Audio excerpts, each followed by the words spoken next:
एक घने जंगल में चुलबुली चिड़िया चिन्नी रहती थी। चिन्नी नटखट लेकिन बहुत बुद्धिमान थी।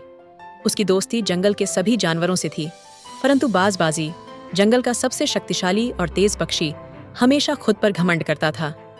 बाजी को लगता था कि वह सबसे ताकतवर है और किसी से नहीं हार सकता। एक दिन जंगल में शिकारियों का आना हुआ। वे अपने जाल और तीर धनुष के साथ शिकार करने आए थे।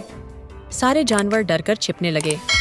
चिन्नी ने अपनी बुद्धिमानी से जाल का अंदाजा लगाया और जानवरों को सतर्क किया, लेकिन बाजी को अपनी ताकत पर घमंड था और उसने चिन्नी की बात नहीं मानी। शिकारियों ने बाजी को पकड़ने के लिए एक बड़ा जाल बिछाया और बाजी उसमें फंस गया। अब बाजी फंसकर मदद के लिए चिल्लाने लगा, लेकिन उसकी ताकत और तेज उड़ान उसे जाल से बाहर निकालने में नाकाम थी। वह समझ गया कि सिर्फ ताकत ही सब कुछ नहीं होती। चिन्नी ने यह देखा और तुरंत मदद के लिए अपने दोस्तों को बुलाया। उसकी योजना थी कि सारे छोटे छोटे पक्षी मिलकर जाल को काटें। चिन्नी ने बुद्धिमानी से बाजी को दिलासा दिया और कहा, ताकत से ज्यादा बुद्धि का महत्व है। अगर हम साथ मिलकर काम करें तो कोई भी बड़ी मुश्किल हल हो सकती है। सारे पक्षियों ने मिलकर जाल को धीरे धीरे काटना शुरू किया।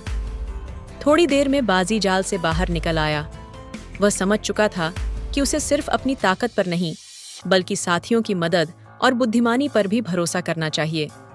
इसके बाद बाजी ने चिन्नी का धन्यवाद किया और कहा, मैंने हमेशा सोचा था कि ताकत ही सब कुछ है, लेकिन आज तुमने सिखाया कि दोस्ती, एकता और बुद्धिमानी से बड़ी मुश्किल भी हल हो सकती है।